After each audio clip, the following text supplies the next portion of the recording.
Hey guys, it's Carley Smith, Fairy Gutmother, and today I am making a reversed seared sirloin cap roast.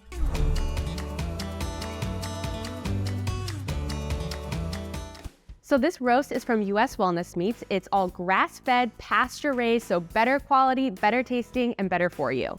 So first thing that we're going to do is pat this dry with a paper towel, and then we're going to slice a crosshatch pattern through the fat cap, but be careful not to cut through the meat.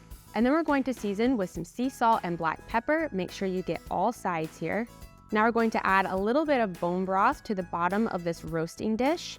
So make sure you place the roast in with the fat side up. This way when it cooks, it just provides a little bit of extra flavor and moisture. Now get ready to place this in the oven at 250 degrees Fahrenheit until the internal temperature is about 105 degrees Fahrenheit.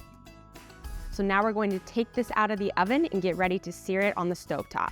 To sear, we're gonna add a little bit of butter and oil to a pan here. Let this melt down, add some garlic and thyme. Then we're going to evenly sear the roast on each side.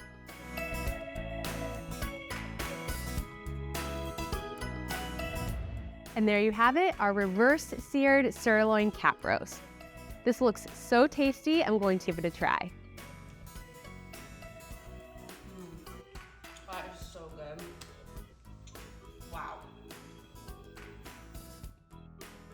Thank you guys so much for watching. Be sure to check out USWM Meats' new and improved website at uswellnessmeats.com, where you can find this and so much more.